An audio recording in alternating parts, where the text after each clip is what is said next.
नमस्कार, मैं हूं संजय शर्मा। आप देख रहे हैं 4 पीएम न्यूज नेटवर्क। आप जब डरते हैं तो क्या करते हैं? जब आपको कभी-कभी डर लगता है तो क्या करते हैं? कमरे में बंद हो जाते हैं या सामने वाले को डराना शुरू कर देते हैं। आप ताकत में हैं, बहुत ताकत में हैं, पर एक दिन आपको लगता है कि ये ताकत आपकी चली जाएगी। आप रात में सोते समय चौंक के उठ जाए बैठते हैं कि अगर ये ताकत चली गई तो फिर मेरा क्या होगा? फिर आपको लगता है कि ये ताकत ना जाए, इसके लिए उन सारी ताकतों को खत्म कर दो जो मेरी ताकत को, मेरी सत्ता को जाने से बचा सकती हैं, रोक सकते हैं, या मेरी सत्ता को अगर ये ताकतें खामोश हो जाएंगी तो मेरी सत्ता बची रहेगी। फिर आप एक रणनीति बुनते हैं, अपने दरबारियों को बुलाते हैं और कहते हैं कुछ भी करो, कैसे भी करो, मगर ये सत्ता जानी नहीं चाहिए। हर उस आवाज को बंद करो जो लोगों में क्रांति का संचार कर सकती हो। हर उस शख्स को परेशान करो जो लोगों को हकीकत बता सकता हो। खरीद लो सारे तंत्र, खरीद लो सारी ताकतें, और साहेब की टीम इस काम में मुझे लगता है जुट गई है। अभी कुछ दिन पहले मैं एक डिबेट कर रहा था, उसमें सत्ता पक्ष के कुछ समर्थित एक पत्रकार महोदय आए। बात चल रही थी प्रधानमंत्री प्रेस कॉन्फ्रेंस क्यों नहीं करते, साहेब प्रेस कॉन्फ्रेंस क्यों नहीं करते, साहेब को क्या डर है, क्या खौफ है जो साहेब मीडिया से बात नहीं करते। मुझे लगता है किसी भी लोकतांत्रिक देश में भारत एक इकलौता ऐसा देश होगा जिसके प्राइम मिनिस्टर ने 9 साल में कभी कोई प्रेस कॉन्फ्रेंस नहीं करी। मैंने उन पत्रकार महोदय से सवाल किया कि अगर साहेब प्रेस कॉन्फ्रेंस कर भी लें तो मुझे एक टीवी चैनल का नाम बता दीजिए जिसका पत्रकार खड़े होके साहेब की आंखों में आंख डाल के किसान आंदोलन की, बेरोजगारी की, महंगाई की, अग्निवीरों की बात कर सके, पूछ सके, साहेब से पूछ सके कि ये गिरिराज सिंह जैसे मंत्री जो देश में दंगा भड़काना चाहते हैं, एक कम्युनिटी को गाली देते हैं, ये आपके मंत्रिमंडल में क्या कर रहे हैं। पूछ सके कि एक सांसद, महिला सांसद एक राज्य में चाकू की धार तेज करने जैसे सवाल क्यों करती। मैंने तो पूछा एक चैनल का नाम बता दीजिए, मैं आपको मान जाऊं। चुप हो गए, खामोश हो गए। ये दुर्भाग्य है इस देश का। इस लोकतंत्र में एक मेन स्ट्रीम अपने आप को मीडिया कहने वाला एक टीवी चैनल नहीं बचा जिसके बारे में मैं सवाल करूं। और आप भी सोचिएगा कि क्या कुछ नहीं बचा। लोगों में कितनी बेचैनी है, कितनी परेशानी है। मैं इस समय दिल्ली में हूं, आज मैं लंच करने एक रेस्टोरेंट में गया। मैं बैठा हुआ अपना ऑर्डर कर रहा था, सामने से एक महिला उठ के आई मेरे पास। उसने कहा संजय शर्मा 4 पीएम। मैं सक पका जी, वो एक डॉक्टर थी।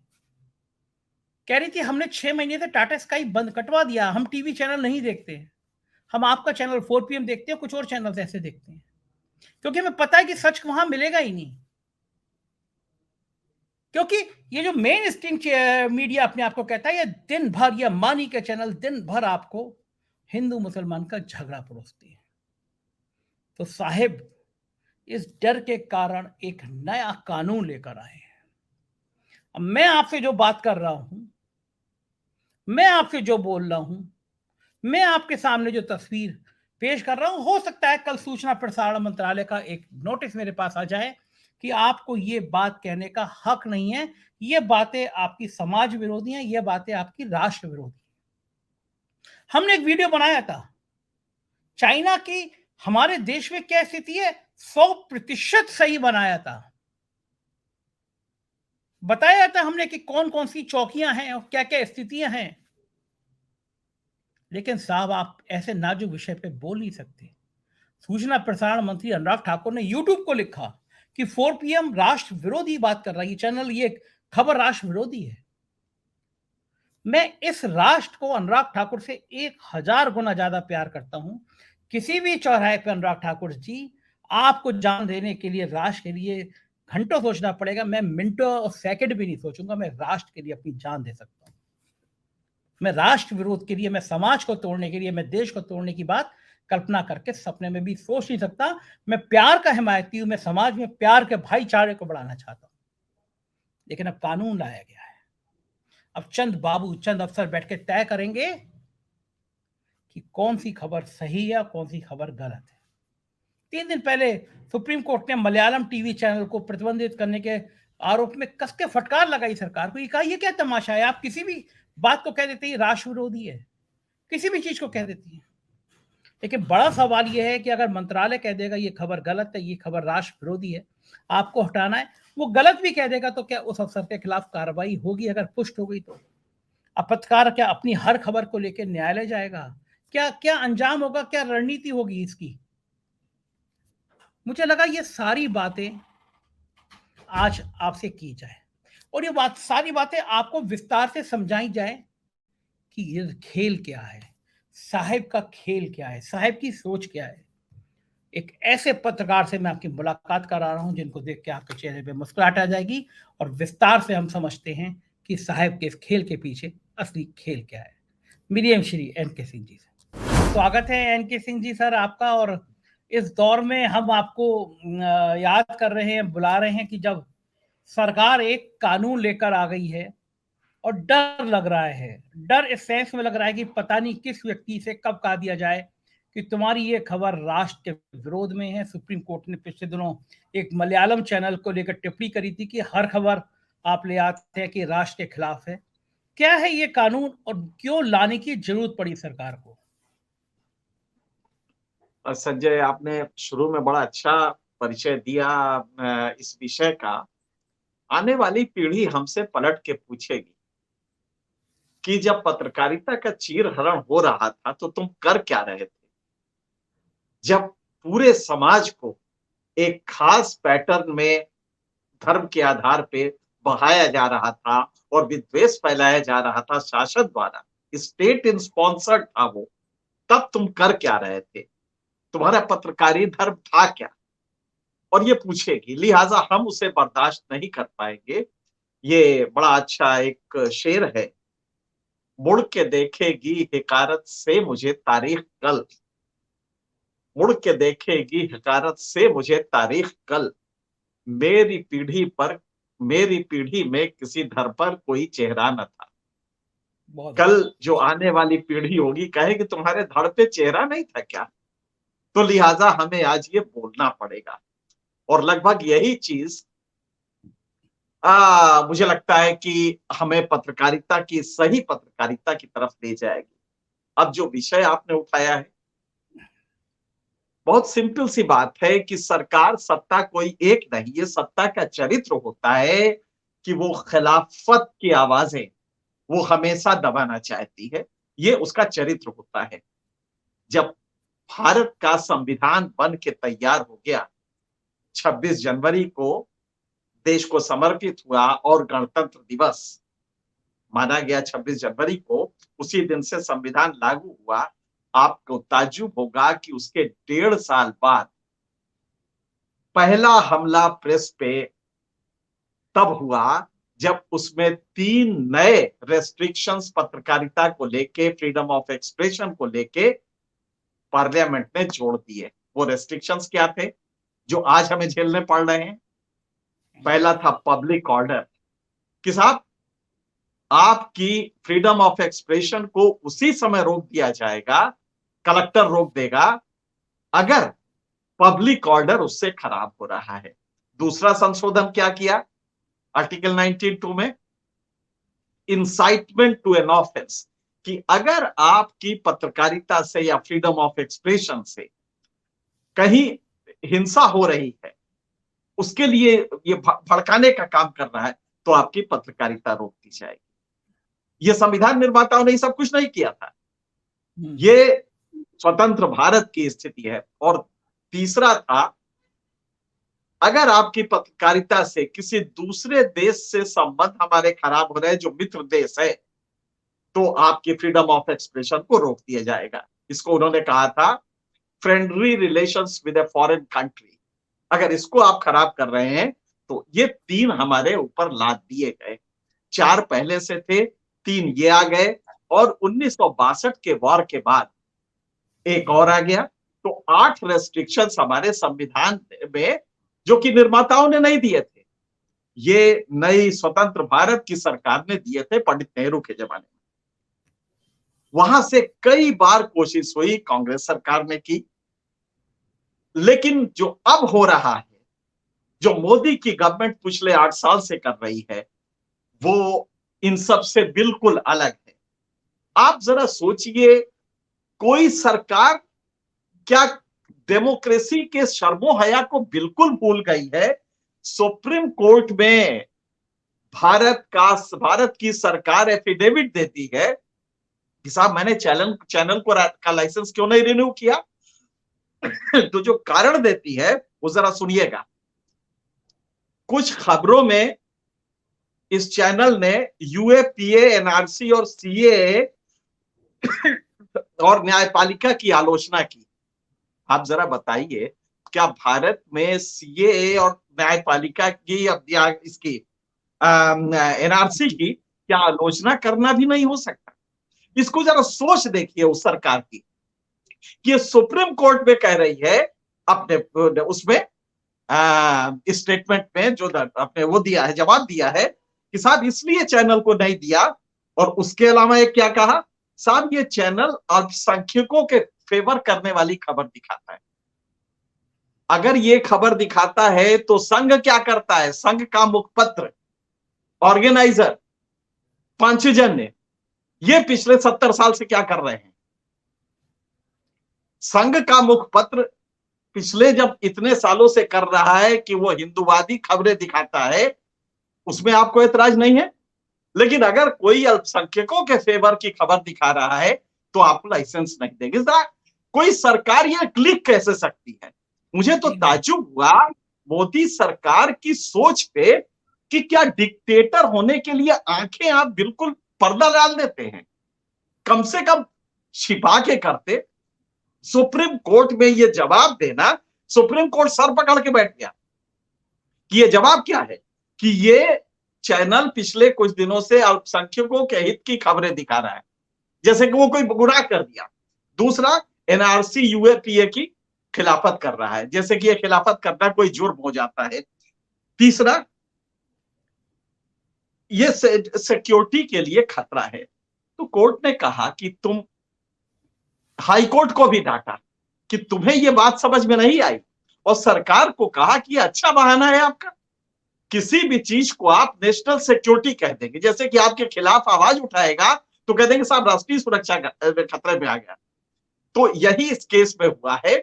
और अब क्या किया, मैं अक्सर कहता हूं कि दुनिया आने वाली जो पीढ़ी होगी पूरी दुनिया की, यूनिवर्सिटीज में पढ़ाया जाएगा कि मोदी मॉडल वो कौन सी डेमोक्रेसी का है, जिसमें कि आगे का जो इमारत होगी, इमारत का अगला पोर्शन होगा जो सामने दिखाई देगा, वो तो डेमोक्रेटिक होगा, लेकिन पीछे जबरदस्त डिक्टेटरशिप होगी।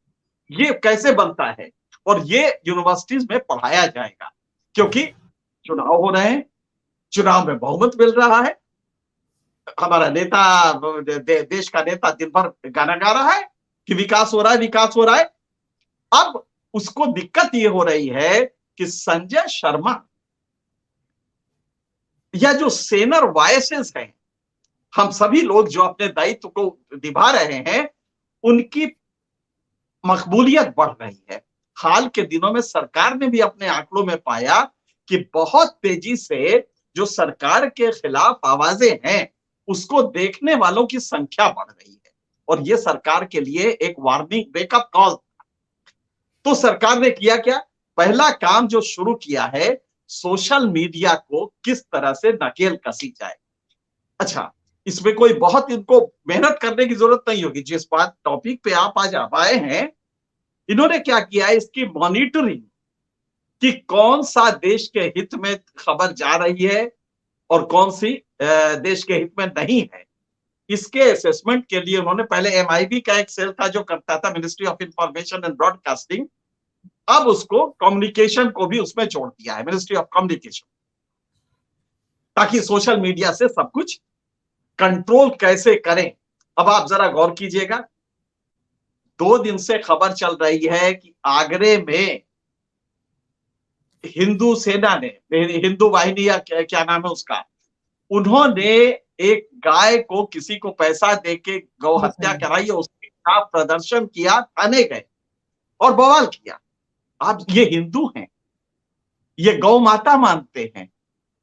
अब इसको जब कोई चला रहा है तो आप कहेंगे साहब इससे इससे गुस्सा लोगों में बढ़ रहा है, और ये कह के हमें हमारा मुंह बंद कर देंगे ताकि ये खबर दब जाए। देखा आपने किस तरह से ये जो जिस दिन ये सुप्रीम कोर्ट ने डांटा था इस सरकार को, इसी केस में जो केरल के चैनल को लाइसेंस नहीं दिया था, तो डाटा ये किसी भी भक्त चैनल ने नहीं लिया, पूरे हिंदुस्तान के बड़े चैनलों ने इसको ब्लैकआउट कर दिया। ये तो कहिए कि आप लोगों ने लिया है, जिससे लोगों के सामने आया, मैनिफेस्ट हुआ, वरना ये खबरें दबाएंगे। अब सोशल मीडिया इनके कंट्रोल में नहीं आ रहा है और इसकी मकबूलियत, इसकी एक्सेप्टेबिलिटी बढ़ती जा रही है, तो अब ये किसी न किसी तरह नकेल डालने की कोशिश करेंगे।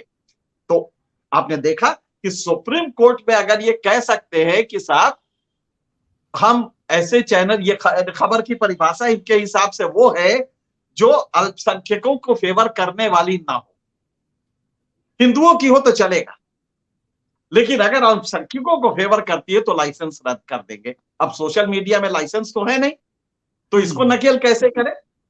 कल जब हम कहेंगे कि साहब आगरे की खबर, ये हिंदू कुछ गुंडे थे जिन्होंने ये किया है, जो कि किसी संगठन के आवरण में थे, या इसके पहले अयोध्या में टोपी पहन के और मुसलमान टोपी पहन के कुछ हिंदू लोगों ने वहां गोश्त का टुकड़ा डाला था एक मस्जिद के सामने ताकि दंगा हो जाए। जब हम ये कहेंगे तो कहा जाएगा साहब ये जो आर्टिकल 19(2) है ना, इसमें आप इंसाइटमेंट टू एन ऑफेंस, इस क्लॉज में जो आईपीसी के प्रोविजंस है, इसमें आप ले जाएंगे, 153 में ले जाएंगे। तो एक्चुअली एक्सरसाइज सिर्फ कुछ नहीं कर रहे हैं, ये उस डेफिनेशन को और शार्पन कर रहे हैं, और उसको सुप्रीम कोर्ट में भी अपनी नीयत बता दी इन्होंने, जब कहा कि साहब ये लोग तो इतने गंदे हैं कि एनआरसी की बुराई कर रहे हैं, ये चैनल को लाइसेंस कैसे थे? आप जरा सोचिए, कोई सरकार अपने दिमाग में होगी जो खुलेआम सुप्रीम कोर्ट में कह रही है कि साहब हमारे कानून की बुराई कर रहे हैं, इनको लाइसेंस कैसे थे? क्या इस देश में कानून की भी बुराई नहीं चलेगी?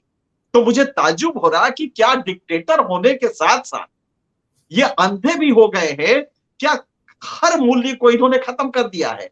तो आज जो ये नया व्यवस्था करने जा रहे हैं, उसका सिर्फ मकसद ये है कि ये किसी संजय शर्मा को, किसी एमके सिंह को ये डरवाएं कि नहीं मैं दरोगा भेज दूंगा, कह दूंगा कि तुमने वो भड़काने वाला काम किया। और कोई ताज्जुब नहीं है कि संजय शर्मा कुछ कहे, अगले दिन ये 2 आदमी आपस में लड़वा दे पैसे देके, और उसके बाद क्या, देखिए साहब इनके कहने से ये हो गया ना दंगा, और इनको संजय शर्मा को बंद कर दे, एमके सिंह को बंद कर दे।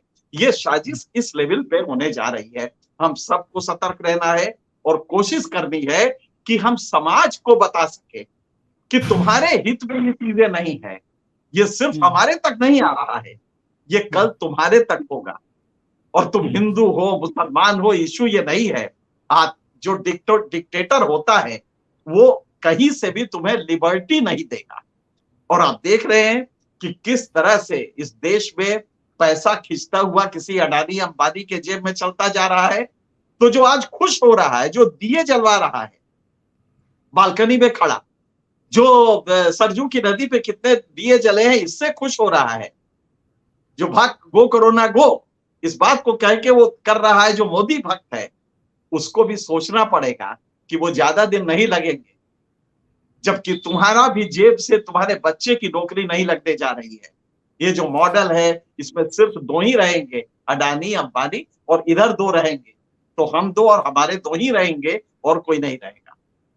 वो एक शेर था ना सर, उसके कत्ल पे मैं चुप था, मेरा नंबर अब आया है, मेरे कत्ल पे आप चुप हो, अगला नंबर तुम्हारा है। लेकिन एक बड़ा सवाल ये है एनके सिंह जी, जब चुनाव में मोटा मोटा सिर्फ 1 साल बचा है, 12 महीने बचे हैं, तो सरकार को अब इस समय ये जरूरत क्यों पड़ी? क्या सरकार डर गई है? सरकार को खौफ सता रहा है? जो हालात हैं, महंगाई की है, बेरोजगारी की है, किसानों की है। आपने ही मुझसे कहा था संजय तुम जाया करो, गांव में जाया करो, लोगों के संग रहा करो, देखा करो। तो मैं आपकी सीख पे गया हूँ, पिछले दिनों 3 दिन मैंने अमेठी में, सुल्तानपुर में गाय गुजारे, कई गांव में गया और खासतौर से दलित बस्तियों में गया। हाहाकार मचा हुआ है। वो कह रहे हैं कि जितना राशन, हमको भी अंदाजा, स्टूडियो में बैठ के अंदाजा नहीं होता है, हम भी सोचते हैं कि दलित जो है वो केवल 5 किलो राशन दे देंगे, शराब दे देंगे। इस बार दलितों में बिल्कुल गुस्सा दिख रहा है। वो कह रहे हैं ये 5 किलो राशन जो मिल रहा है, इससे कई गुना ज्यादा तो खर्चा हो जा रहा है, महंगाई कमर तोड़ गई है। तो ये जो ऐसे फीडबैक इनके पास भी आ रहे होंगे, क्या ये डर है कि ये सब बातें सोशल मीडिया पे ना आए? वरना चुनाव से बिल्कुल लगभग, अब लगातार राज्यों में चुनाव है, ये मुद्दा बनेंगे, जरूरत क्यों पड़ी? सरकार को डर क्या है, खौफ क्या है? नहीं, खौफ बहुत सिंपल है। इस मॉडल में गरीब और गरीब होता जाएगा, और उसको आप 5 किलो अनाज देके या 35 किलो देके आप उसको सिर्फ भिखमंगा बना रहे हैं। 35 किलो अनाज से उसके बेटे की शिक्षा नहीं होगी, उसके बीमार बेटे का इलाज नहीं होगा। अभी मुझे किसी ने बताया कि एक व्यक्ति जिसके पास आयुष वाला कार्ड है, जिससे फ्री इलाज तथाकथित मोदी जी कहते हैं कि साहब 12 करोड़ परिवारों का फ्री इलाज कर रहे हैं, 10 करोड़ 40 लाख, वो आदमी लेके पिछले कुछ दिनों से लगातार घूम रहा है, कई अस्पतालों में हो आया, उसको किसी ने भी उस कार्ड पे नहीं दिया, उसको ऑपरेशन कराना है, और अंत में उसको कुछ जमीन शायद बेचनी पड़ी है, तब वो ऑपरेशन करा रही है। नॉर्मल प्रक्रिया है।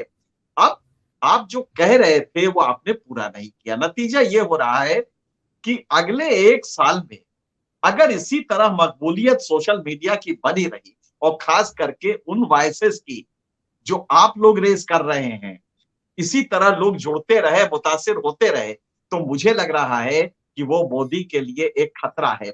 और देखिए, एक डिक्टेटर जो होता है वो भीतर से डरपोक होता है। वो एक्चुअली बनता क्यों है, कोई भी डिक्टेटर बनता क्यों है? लिबरल होने के लिए बहुत ताकत चाहिए अंदर। गांधी लिबरल था। वो आदमी कहता था हाँ वो लाठी चलाएंगे, वो गोली चलाएंगे, पर हम हाथ नहीं उठाएंगे। इसलिए नहीं क्योंकि हाथ उठाने में आप डरते हैं, तब हाथ उठाते हैं, उसके उठाने के पहले आप हाथ उठा देंगे।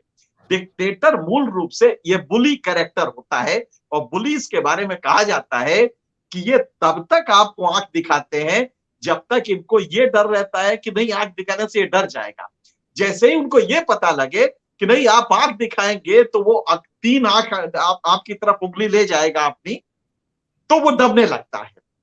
ये वही फेज है जिसमें जनता अब समझने लगी है चीजों को।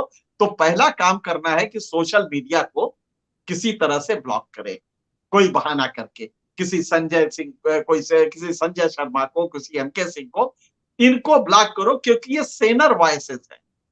ये सिर्फ इतना ही बता रही कि भाई रोजगार का जो आंकड़ा है आप ही का दिया हुआ, हम उसी को दिखा रहे हैं। पीएलएफएस के आंकड़े जो है, पीरियोडिक लेबर फोर्स सर्वे के, हम उसी को दिखा रहे हैं, कुछ नहीं कर रहे, ये आप ही के आंकड़े हैं। और अगर इसमें ये हालत है गरीबी की, बेरोजगारी की, तो आपका भारत महान बनेगा इसका हम अचार डालेंगे?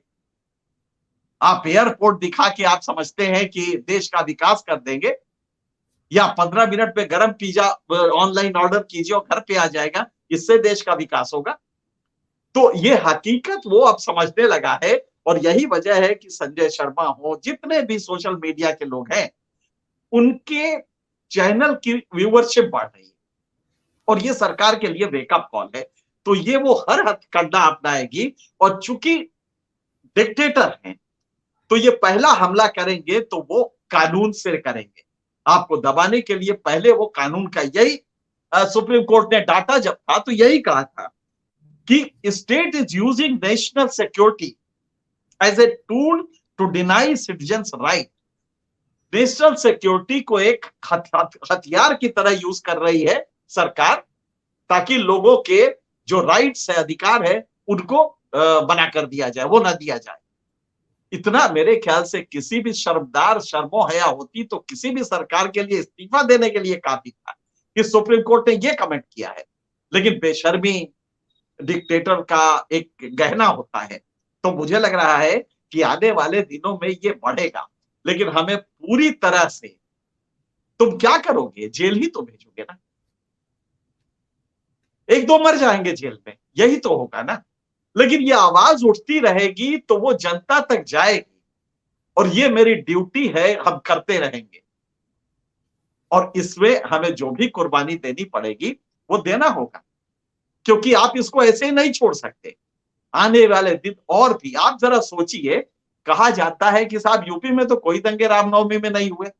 भाई दंगे करने के लिए दो कम्युनिटी में एक बराबर का तो हो, दूसरे कम्युनिटी तो डर के मारे निकल ही नहीं रही है, तो किस बात का दंगा करेगी। आपने इतना दहशत डाल दिया है उस कम्युनिटी के अंदर कि वो तो अपना नाम लेते में डरती है, ताकि उसका कौम पता चल जाए, उसकी वो रिलीजन पता चल जाएगा।